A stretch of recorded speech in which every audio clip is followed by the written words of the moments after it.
मम्मा चिड़िया जंगल में छोटे पक्षियों को गैस वाले गुब्बारे बेचा करती थी। आज उसकी बेटी गुड़िया भी मम्मा चिड़िया के साथ आई थी। गुब्बारे गुब्बारे उड़ने वाले गुब्बारे ले।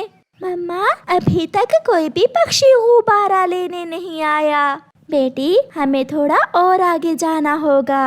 फिर वो माँ बेटी थोड़ा और आगे जाती हैं। चिड़िया चिड़िया रुको, मुझे अपने बेटे के लिए 2 गुब्बारे लेने हैं। चिड़िया रुक जाती है।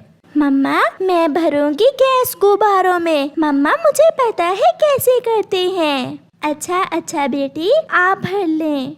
फिर गुड़िया गुब्बारा मशीन के पाइप पर लगाकर गुब्बारे में गैस भर देती है और कबूतर 2 गुब्बारे लेकर चला जाता है।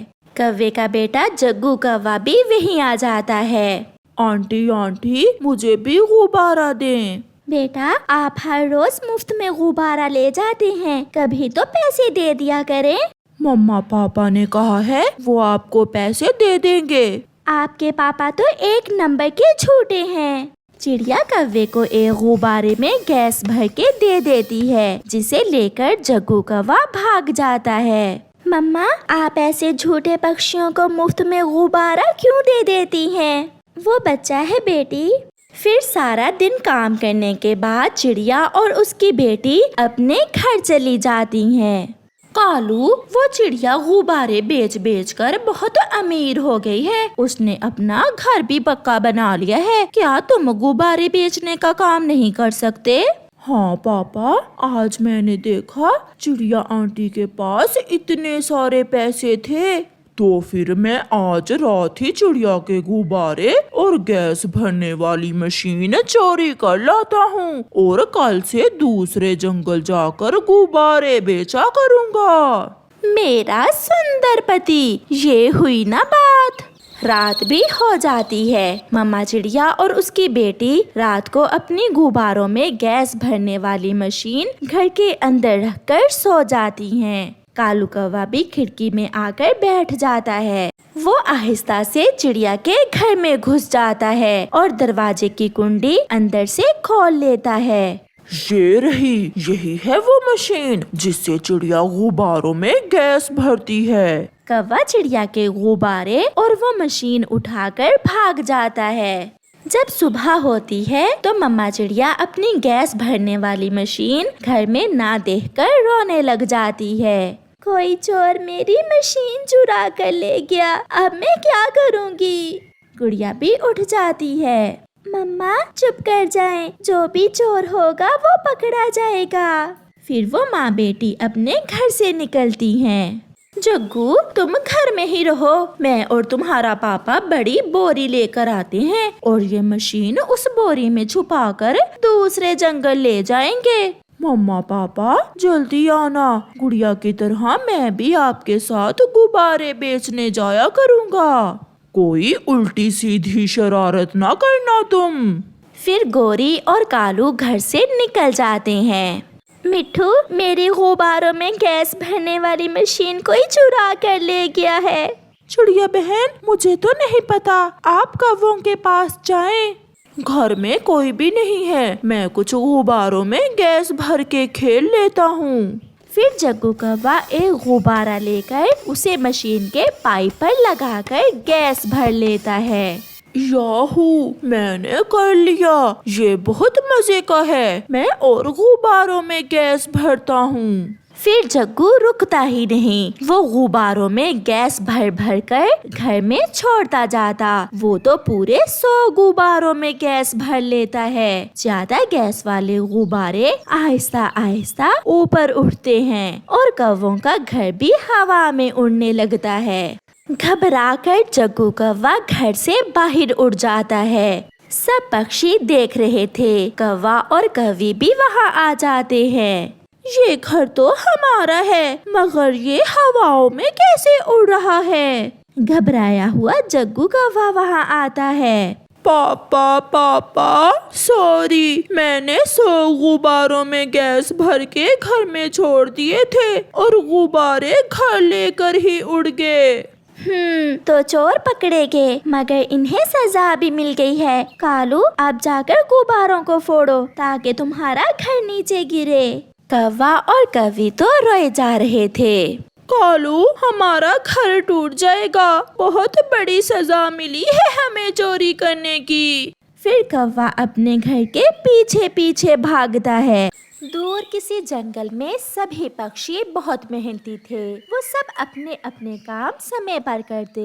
बारिशों का मौसम शुरू होने वाला था, इसलिए कबूतर और कबूतरी ने भी अपना घर ठीक से मरम्मत कर लिया था।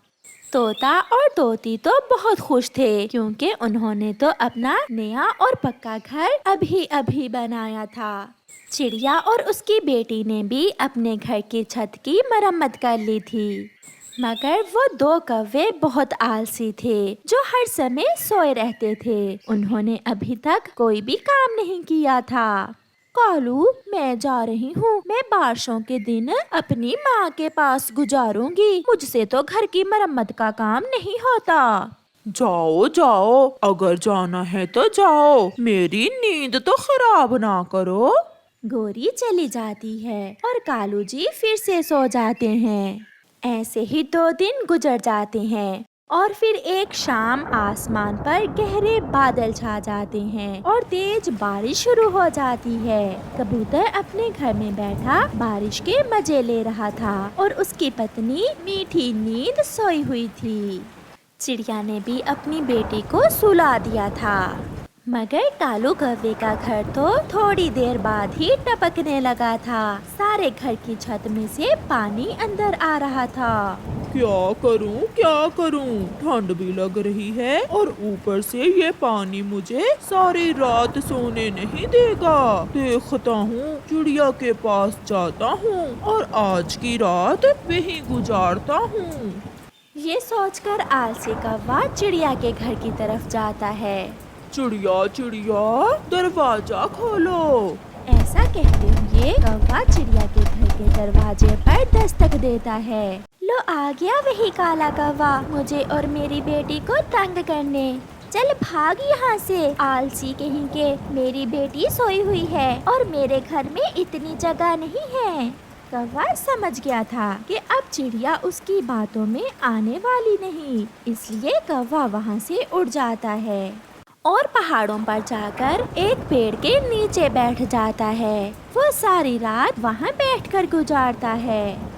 सुबह हो जाती है, मगर बारिश पहले से भी तेज थी। कौवे का ध्यान जब अपने पंखों पर जाता है तो उसके पंख पूरी तरह लाल हो चुके थे। अरे, ये मेरे पंख कैसे लाल हो गए? हाँ, दादी बताया करती थी कि मेहंदी के पेड़ पर जब पानी गिरे तो उसी से लाल रंग बनता है। शायद ये मेहंदी का पेड़ ही है। मैं जाकर चिड़िया को पागल बनाता हूँ। हो सकता है इस बार चिड़िया मेरी बातों में आ जाए। फिर कौवा भागा भागा चिड़िया के पास जाता है और खिड़की से जाकर चिड़िया से कहता है, चिड़िया चिड़िया, देखो तो मेरा रंग कितना सुंदर हो गया है। चिड़िया भी कौवे का रंग देखकर हैरान हो जाती है। वाह कौवे, तुम्हारे पंख तो बहुत सुंदर लग रहे हैं, ये कैसे हुए? जंगल में एक पेड़ है जिसके पत्तों से बारिश का पानी लाल होकर गिर रहा था। चलो मैं तुम्हारे पंख भी ऐसे ही कर देता हूँ। चिड़िया कौवे की बातों में आ जाती है। तुम मेरे साथ जाओगे तो फिर ही जाऊंगी मैं। हाँ हाँ, मैं तुम्हारे साथ ही जाऊंगा। फिर चिड़िया कौवे के साथ उस पेड़ की तरफ चली जाती है। वहाँ पहुँचकर कौवा चिड़िया से कहता है, चिड़िया, यही है वो पेड़। देखो कैसे लाल रंग का पानी टपक रहा है इस पेड़ के पत्तों से। सच में कौवे, ये तो बहुत सुंदर है। मैं भी अपने पंख लाल करूँगी। चिड़िया पेड़ के नीचे बैठ जाती है। अब मैं जल्दी से चिड़िया के घर में जाकर अंदर से कुंडी लगा लूंगा। कौवा वहाँ से भागता है, मगर चिड़िया भी उसे देख लेती है। चिड़िया को शॉर्टकट रास्ते का पता था, इसलिए चिड़िया कौवे से पहले ही अपने घर में पहुँच जाती है और घर में जाकर अंदर से कुंडी लगा लेती है।